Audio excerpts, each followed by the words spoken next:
If we travel all over India, we see an enormous variety of population in various degrees of development. We see many cultural, political, social, and economic disparities. We want to put an end to these disparities and inequalities. But remember, there is a limit to the amount of compulsion that we can exercise apart from the desirability of compulsion. We have to go by consent, not everybody's consent, but the consent of the community as a whole. Apart from this factor, so far as our country is concerned, we have followed a policy in our political field which is somewhat unique.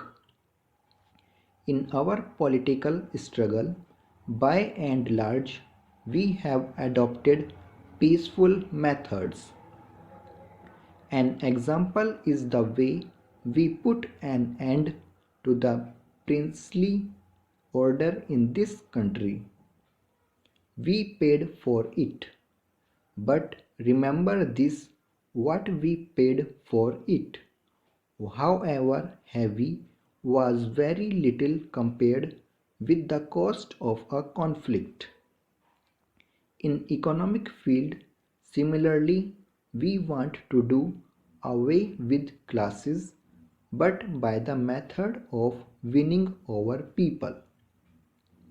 I admit class struggle, but I do not want to aggravate it. I do not want to be obsessed with it. I want to get rid of it as far as possible without aggravating the struggle.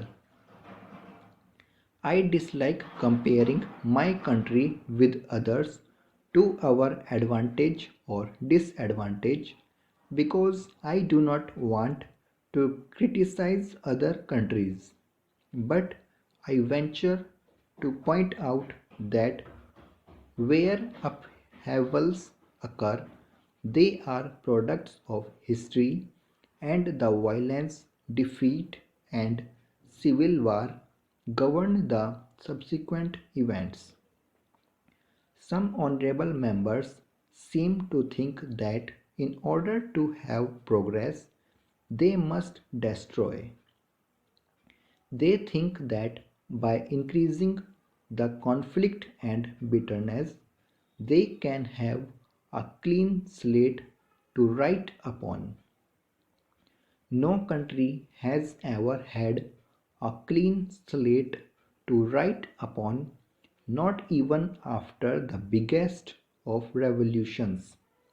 No one should deliberately destroy something which is worthwhile in order to build something which may be good in certain circumstances.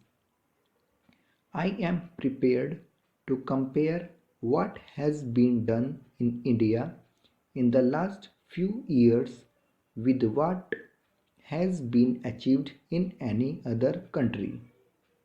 We may have achieved less, I am prepared to admit that, but we must take into account the peaceful and cooperative methods of our approach.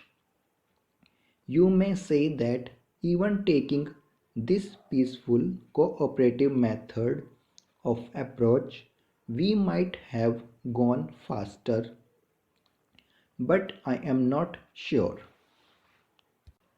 The word democracy, I know, can mean many things, but I am talking of what is called parliamentary democracy. There are other methods which may equally be democratic but which are different. Why have we chosen parliamentary democracy? Because we think that in the long run it produces the best results. If we come to the conclusion that it does not produce the best results, well, we change it. Obviously, because we want results. What are the results we are aiming at?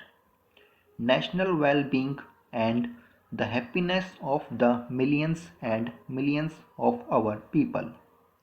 We have at the present moment a country which is industrially not developed, although we are industrially more developed than any other country in Asia apart from Japan.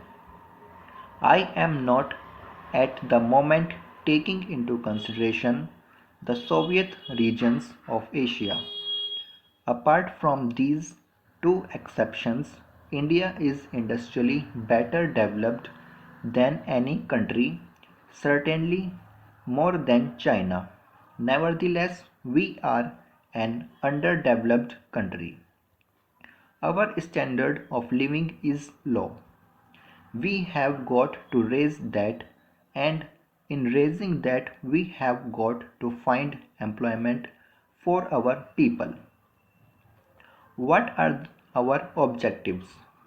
We may define them in many ways, but perhaps one way which is more important than others is to find progressively fuller employment till we reach full employment through increased production. You may also say that greater production ought to imply better distribution. If that is our approach, how are we to do it in this very complicated situation that we are in with an underdeveloped economy and with very little surplus to invest?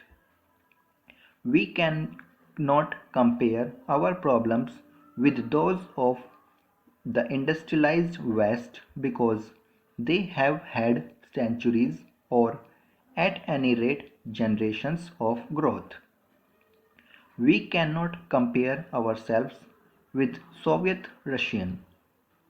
The only country which in a sense is comparable is China, which also has a vast population, unemployment, very low standards and underdevelopment of industries. Therefore, it is conceivable that as they achieve progress according to their ways, we may be able to learn something from them.